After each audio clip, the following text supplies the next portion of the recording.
Bien, amigos, continuando con el día, tenemos el placer de recibir al doctor Guillermo Moreno García, presidente de Alianza País, que fue el primer líder de oposición visitado ayer por el presidente Luis Abinader. Muy buenos días, Guillermo. Muy buenos días, Uchi, Javier, Edith. Me siento muy complacido, como siempre, de esta entrevista y de compartir con ustedes. Bueno, El placer es nuestro, Guillermo. claro que sí. Vamos entonces a esa visita de ayer. Si tú fueras a calificar dos cosas que se hayan hablado ahí, que tú consideres que son las principales, me gustaría saber cuáles son.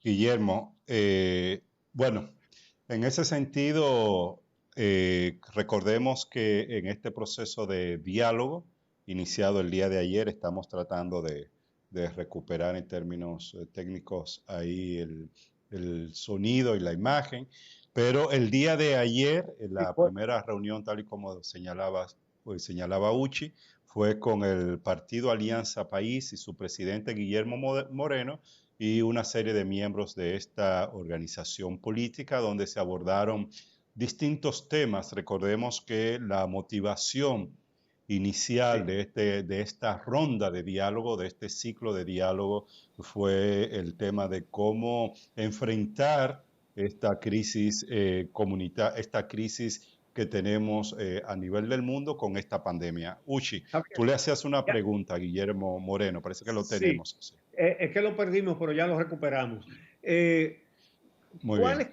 ¿Cuáles consideras, Guillermo, que fueron las dos cosas más importantes que hablaron tú y el presidente? Bueno, él decía que lo más significativo es el hecho en sí de un presidente que ha abierto un espacio de diálogo en medio de una crisis de las dimensiones que hoy enfrentamos y que tenga la disponibilidad de compartir sus planes y escuchar a sectores de la oposición, en este caso a la delegación de Alianza País. Nos hizo esa visita y efectivamente tuvimos ese espacio para compartir nuestras preocupaciones. Eso ya de por sí inaugura un nuevo estilo que esperamos que sea un estilo que se pueda ratificar. Un estilo, digamos, directo, sencillo, dialogante. Y eso es muy importante para el fortalecimiento de la democracia en el país. Tratamos varios temas. Uno de esos temas fue el tema de la crisis económica. Él nos presentó cuáles son las estrategias que está desarrollando el gobierno. Nosotros les hicimos nuestras observaciones, sobre todo en el tema de nuestra preocupación sobre el gran déficit fiscal y sobre todo el problema de continuar la línea de endeudamiento público.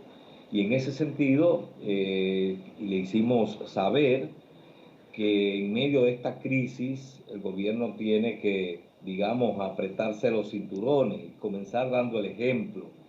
No es aceptable que en este país haya funcionarios ganando 1 millón de pesos, 1 millón de pesos en medio de una crisis que está exigiendo sacrificios para todos.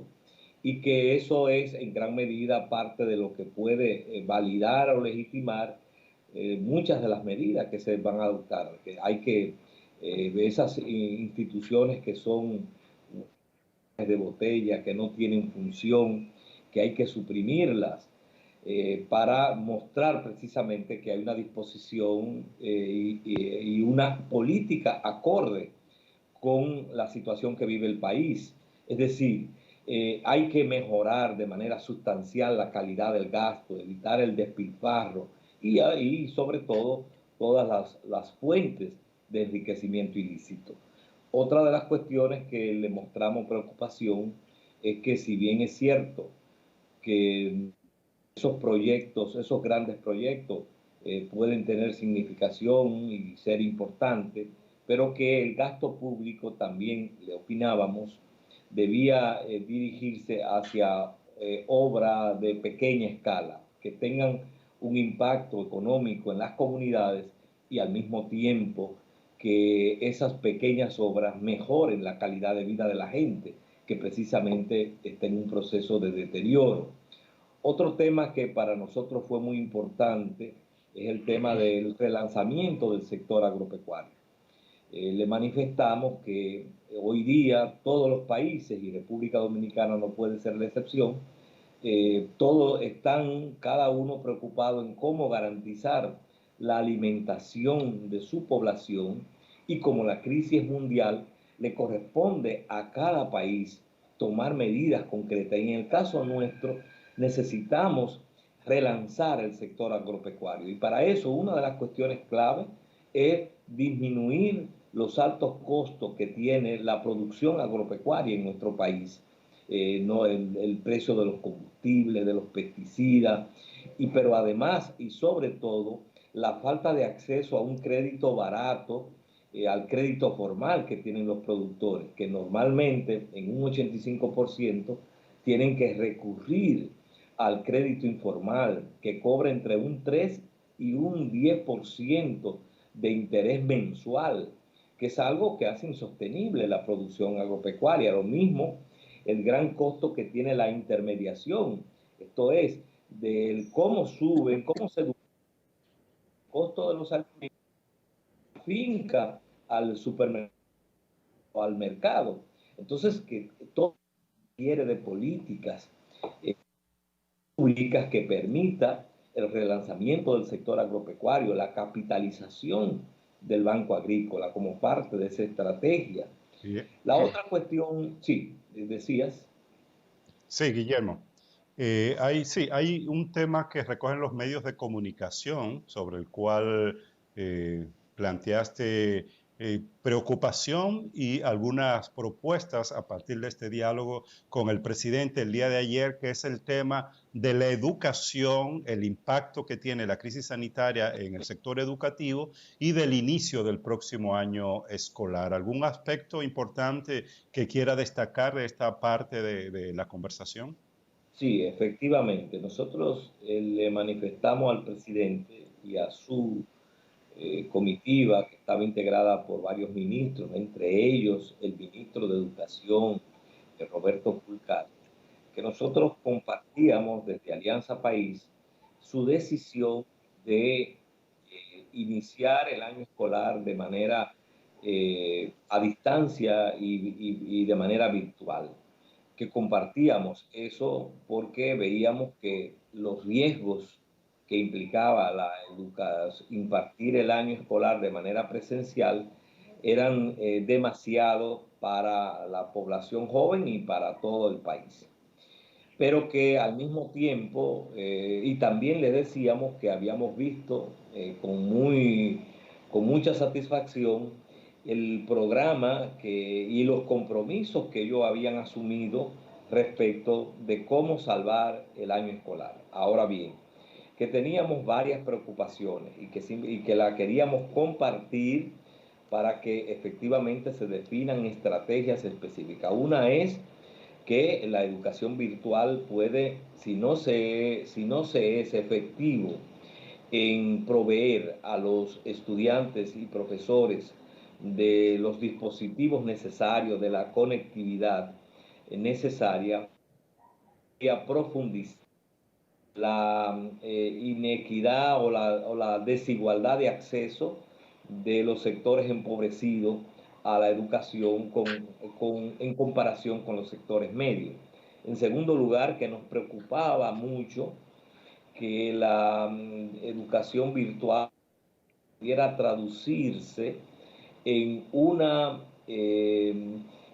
ampliación de la deserción escolar, sobre todo porque si muchos jóvenes empobrecidos o de hogares muy pobres se ven frustrados en la conectividad, o si no tienen el dispositivo, entonces deserten de la escuela. Y entonces ya de por sí nosotros tenemos un alto índice de deserción escolar, y eso podría entonces llevarlo el tema de la calidad educativa, porque ya ocupamos los últimos lugares y ellas no son firmes, claras, insistentes, si no hay la capacitación debida, entonces es muy probable que sigamos descendiendo en materia educativa. Y por último, le manifestamos nuestra preocupación ante la ausencia de un plan específico respecto respecto de la educación inicial, es decir, aquella del primer año al quinto año, que el Ministerio de Educación no ha presentado un plan específico y lo que conocemos es que hay muchos preescolares que lo que han hecho es cerrar. Entonces, les manifestamos esas preocupaciones sobre el nuevo año escolar. Guillermo, un tema importante que él trató cuando visitó al doctor Leonel Fernández, no se sabe si lo hizo cuando visitó al licenciado Danilo Medina y al PLD, pero ustedes hablaron acerca de la independencia de los miembros de la Junta Central Electoral. El presidente Luis Abinader, en 2 ocasiones en el diálogo, manifestó de manera muy clara que su decisión es que se integre una Junta Central Electoral que tenga independencia de los partidos políticos. No era un tema, digamos, no fue un tema que se desarrolló, no fue un tema de la agenda propiamente, pero sí debo decir que en 2 oportunidades el presidente se manifestó en ese sentido, de que su compromiso de garantizar una Junta Central Electoral integrada por titulares, por miembros que no estuvieran vinculados a partidos políticos. Es decir, que no va a funcionar, y estas son mis palabras, no va a funcionar el reparto que ha caracterizado en otros momentos la composición de la Junta Central Electoral. Excelente. Guillermo, ya para finalizar, nos gustaría saber la posición que Alianza País va a presentar. Digo, ya la ha presentado públicamente, pero en el Congreso, respecto al tema de los privilegios de los legisladores. Sabemos que ustedes han sido unos abanderados de que estos privilegios se eliminen, pero ¿darán pasos concretos ustedes que tienen 2 diputados en el Congreso Nacional para que esto sea efectivo? Porque no vemos que este tema está en la prioridad de la agenda del Congreso o de la Cámara de Diputados ni del Senado. Efectivamente, la Alianza País tiene un compromiso de sus legisladores rechazar el bajilito y el cofrecito. Y el primer paso concreto que hemos dado es que nuestros 2 legisladores han rechazado, no y públicamente lo han denunciado. La política de Alianza País, creemos que tanto el bajilito como el cofrecito es una forma de legalizar un dinero que además es inconstitucional, porque entre las funciones que la Constitución tiene a los legisladores, ni la de ejecutar proyectos sociales, ni en la de asistencia social. La función del legislador es legislar, es no ser de obras ejecutivas. Por eso es inconstitucional y por ninguno de nuestros 2, ni tampoco Fidelio Despradel, que fue diputado nacional en el periodo 16-20, lo aceptaron. Es decir, que es una política consolidada de Alianza País. Nosotros en el presupuesto, cuando se discuta el presupuesto, presentaremos también nuestra moción de que efectivamente esa parte del presupuesto, esa consignación relativa al presupuesto, no sea consignada en el presupuesto. De tal manera, y vamos a exhortar precisamente al PRM que es el partido, y a todos los legisladores, a que se adopte una medida de ese tipo, que se corresponde además, como nunca, con la crisis. O sea, que ese legislador esté recibiendo en $1 millón de pesos en virtud del bajilito en medio de esta crisis, y además siendo algo inconstitucional.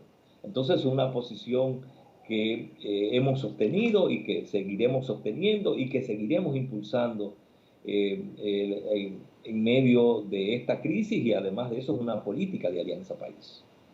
Bueno, pues muchísimas gracias a Guillermo Moreno, presidente de Alianza País. Interesantísimo.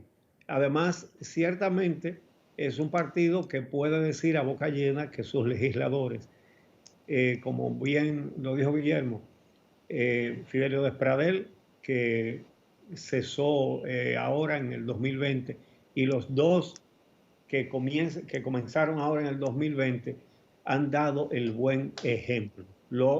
Han sido fieles a ese predicamento en los hechos. Muchas gracias, Guillermo. Ahora llegamos al final de este programa. Sí quiero agregar en relación con el tema de la Junta Central Electoral Independiente, que la verdad es que no tiene precedente que un presidente en ejercicio haya hecho él el planteamiento, ¿verdad? Y hacérselo a los otros dirigentes políticos de la oposición de que la Junta tiene que ser independiente, como lo ha dicho también sobre la Cámara de Cuentas. Fundamental esto para que haya justicia electoral independiente y justicia de control independiente. Ya se va quedando la dependencia en la judicatura en muchos casos, no en todos, hay muchos jueces de carrera, muchos. Pero la verdad es que en ese sentido se ha cumplido con un reclamo de la sociedad, y satisface ver que esto sucede así. Bueno, vamos a concluir como siempre después de una pausa. Vamos entonces a escuchar las orientaciones del doctor Luis Vergés, psicólogo clínico, que la verdad que cada vez más gente nos comenta que qué buenas esas palabras finales en este programa del doctor Vergés. Esperen en un momento. Preparar a niños y niñas para que vivan en sociedad a partir de la educación que reciben desde el hogar es uno de los principales retos que histórica y ancestralmente han tenido que enfrentar padres y madres. En el caso de lo que ha sido la tradición, sobresale el castigo físico como una herramienta disciplinaria que ha estado presente en primer lugar. Muchos padres y madres que tuvieron infancias modeladas por este tipo de procedimiento justifican la misma diciendo que gracias al castigo físico que recibieron, ellos hoy son buenas personas. Con el permiso de su ingenuidad, eso no es posible. No somos buenos por los malos tratos que recibimos. Sobre la base de los malos tratos, lo único que podemos ser somos personas sobrevivientes. Lo que sí pudiera ocurrir es que sobre la marcha se fueron encontrando nuevas oportunidades y personas más empáticas y comprensivas que cambiaron el significado de nuestras vidas. El castigo físico muchas veces se plantea como una alternativa que se quiere justificar en nombre de la disciplina y las buenas intenciones de quienes educamos.